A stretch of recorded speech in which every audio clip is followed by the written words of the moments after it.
The clock reads 3:47 a.m. You have been inside the target for 14 hours. You do not move. The exfiltration is at 61%. You watch the number. You do not touch the keyboard. You do not adjust anything. You just watch the number climb. This is what the work actually looks like. Not a green cascade of falling characters. Not frantic typing in a dark room. A number. A screen. A chair. You watching a number climb toward 100. At 70%, you allow yourself one breath. At 80, you allow yourself nothing. At 93, your phone does not buzz. No alarms, no alerts, no footprint. The deliverable completes at 4:11 a.m. You close 4 windows. You begin burning the infrastructure. By 4:17 a.m., the job does not exist. By 4:20 a.m., you do not exist. You never did. You have been doing this for 11 years. Not once has anyone found you. Not once has anyone come close. You understand what that means? It means you are something the underground calls a ghost. Not untraceable. Ghost. There is a difference. Untraceable means nobody tried hard enough. Ghost means they tried everything and found nothing. The boards have been looking for you in one form or another for 8 years. Not your identity, your methods. How the work gets done at that level. How an operation leaves 0 footprint. How a solo operator disappears the moment the deliverable is clean. 3 major security firms have published reports on your work. You have read all of them. They are wrong about everything. They agree on one point, nation-state level. Every firm uses that phrase. They disagree on which nation. You have never been affiliated with a nation. You have never worked for a government. You have worked for yourself, in one room, with a set of rules that have kept you free for 11 years. The FBI Cyber Division has a file. You know this because a cutout told you 4 years ago. The file has a classification. The handle is listed as a threat actor of significant national interest, not a person, a designation, a policy problem. 14 agents are assigned to a name that is not your name, a handle that has existed longer than some of those agents have been employed. You have been a policy problem for 11 years. You have never spent a single night in custody, not one confirmed attribution, not one mistake they could pin. You are not proud of this. Pride is not what you feel. What you feel is closer to discipline. Discipline and a set of rules, and a job that is already finished and already gone. There is a handle on the boards that has been active for 11 years. It does not post. It does not announce jobs. It does not claim credit. It is known only by what cannot be explained, by the security reports that describe the same architectural signature, the same 0 footprint, the same absence of attribution across 17 documented intrusions. By year 5, other operators have started studying the handle the way musicians study a great album, not to copy it, to understand something about what is possible. You have been vouched 3 times. All 3 times the vouch arrived without you asking. All 3 times by handles older than most operating systems. You have never vouched for anyone. You have never needed to. The asymmetry is part of the legend. You know there are people on the boards who have spent real time searching for you. Not law enforcement. Peers. Operators who want to know if the ghost is one person or a collective. The security community has consensus. It has to be a collective. The work is too consistent, too broad in scope, too clean across too many targets over too many years. They are wrong. You are one person, one room, one set of rules. You have never told anyone this. You never will. There are rules. There have always been rules. You did not inherit them from someone.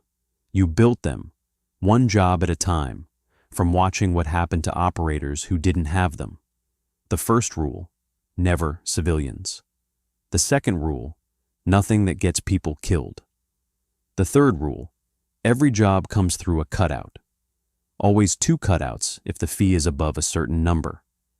The fourth rule, you never learn the client's name. You never ask. You never want to know.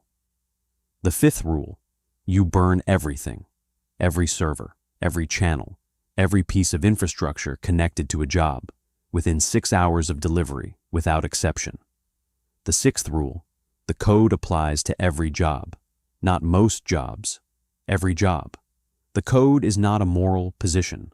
You are not claiming virtue. You work in a space that has no laws. The code exists because people without one get caught, because people without one take jobs that lead somewhere they did not intend, because the code is the only architecture that has a zero failure rate over 11 years. You know the code better than you know anything else. You can recite it in under 30 seconds. You can apply it to any brief in under 2 minutes. The code is why you are still here.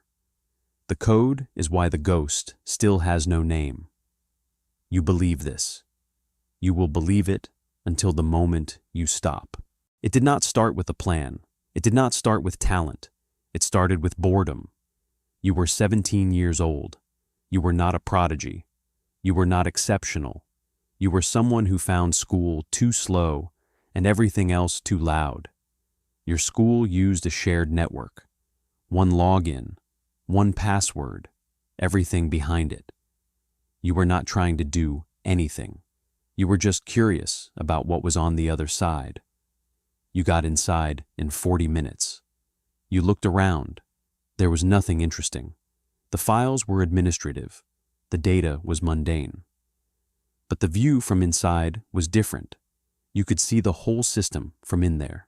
Not broken, not violated, just visible. Every machine on the network, every folder, every login that had failed that week. The world looked mappable from inside a system. It looked small, yours. You went back outside and closed the door. You did not take anything. You did not tell anyone, but you knew how to get in, and knowing changes the way you look at every system you encounter for the rest of your life. The next 6 months, you practice, not on anything sensitive, on your own machines, on old hardware you buy and rebuild. You are not learning from tutorials. You are learning by doing something and watching what breaks. You break the same thing 12 different ways. You understand why each way breaks it differently. That is the difference. That is what you do not know yet is the difference. By the time you turn 19, you are not bored anymore. You are inside something that almost nobody knows exists, and you are very, very good at it. You are 21 when the first request arrives. You have been on the boards for 11 months. You have not posted about work. You have not claimed skills. You have read everything. You have answered 2 technical questions in forums. Both answers were correct. Both were noticed. A name gets passed through someone you have never met. Passed to a cutout you have never spoken to before. Passed to you through an encrypted message that deletes itself after one read. A defense contractor. A specific document. A specific system. No damage, no noise. Nothing that can be traced. The brief is 4 sentences long. You read it once. You close the message. You think for 72 hours. Then you run the code against the brief. It passes. 3 weeks of recon before you touch anything. You learn more about the target in 3 weeks than their own security team knows. You map every connection, every login pattern, every system the target uses that the target doesn't know you know about. You know the maintenance windows. You know the backup schedule. You know exactly where the document lives and exactly how long it will take to move it. Then you do the work. 9 days. Clean. Deliberate. 0 footprint. You burn the infrastructure within 6 hours of completion. The deliverable goes to a dead drop that exists once and then disappears. The Monero arrives within the day. You sit with it for a week. You do not celebrate. You do not tell anyone. You just sit with what happened. You did the work. It was clean. The handle has a reputation now. Not announced, not claimed, just attached to a job that nobody can explain, by an operator nobody can find. The handle is a reputation now. and the reputation is a business. You do not pursue clients. You never have. The requests arrive through cutouts, sometimes known ones, sometimes new chains you have never seen before. The pattern is the same every time. Someone needs something. Nobody else can do it cleanly. Your handle gets passed. By year 4, you have run 23 jobs, all of them clean, all of them zero footprint, all of them delivered on time and on brief. You decline 4. One fails the code on the civilian rule. One involves infrastructure. 2, you cannot verify the cutout chain to your standard. You burn 2 of the cutouts.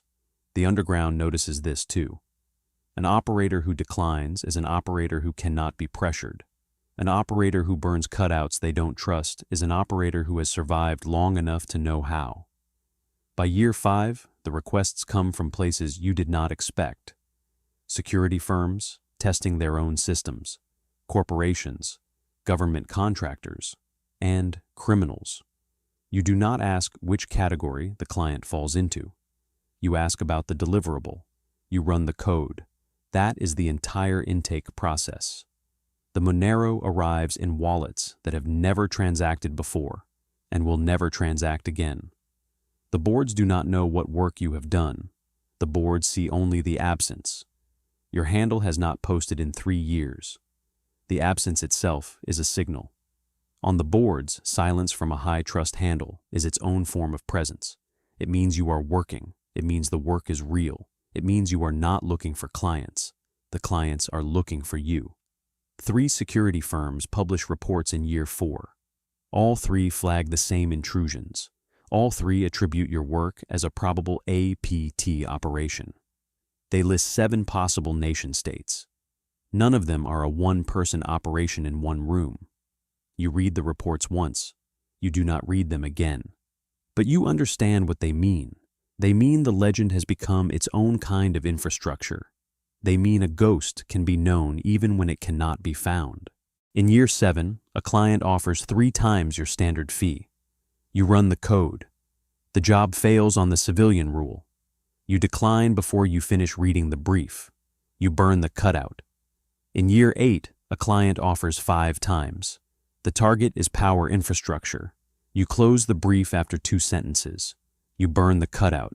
You go dark for 6 weeks. When you resurface, nothing has changed. The requests still arrive. The reputation has not moved. You do not feel righteous about the declines. Righteousness is not what that is. It is engineering. The code has a perfect record. Everything outside the code has a failure rate. The math is not complicated. You know operators who have broken their code once. You know where they are now. The boards do not know where they are now. Nobody does. You are not afraid of what happens when you break the code.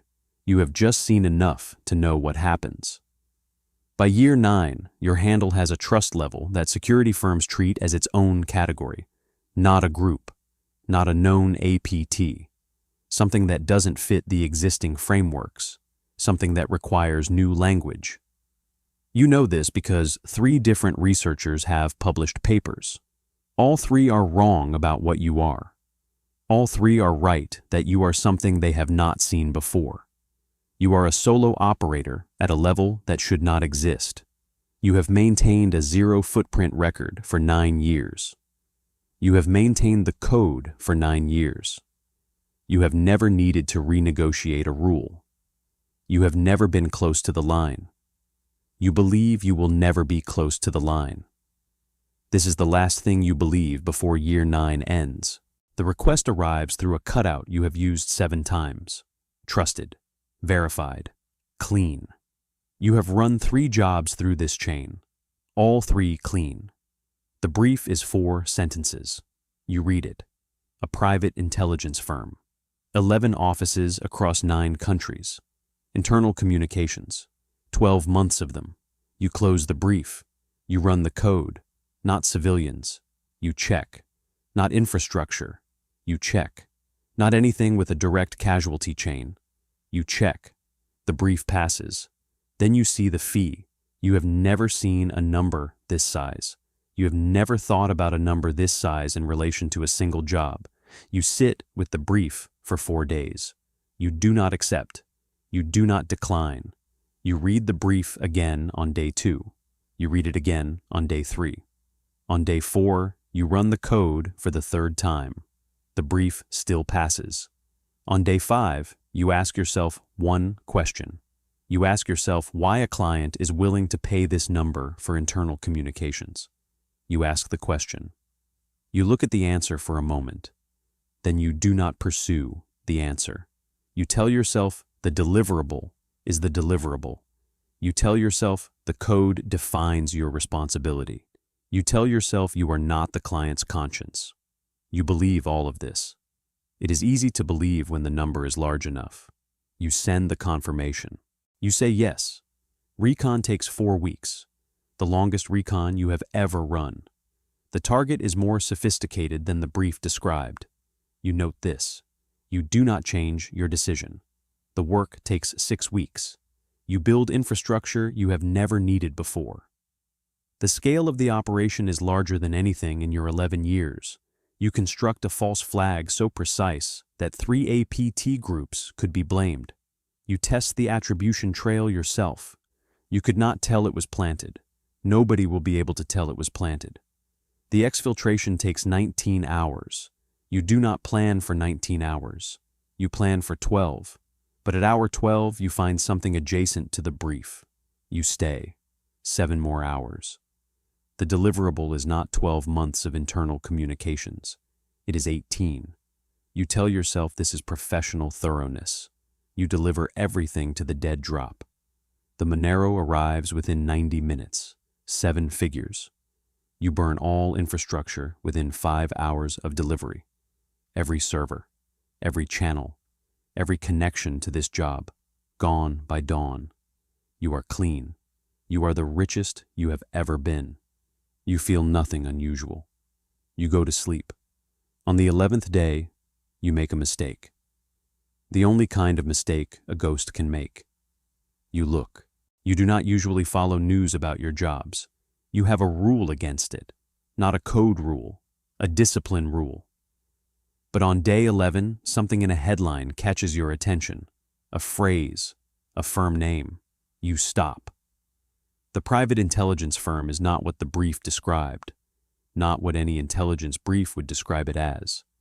It is a front, used to gather surveillance on journalists in 4 countries, on opposition figures in 3 others, on activists whose names you now recognize because you have read 18 months of their communications. You put them there, not the communications, the access, the exfiltration.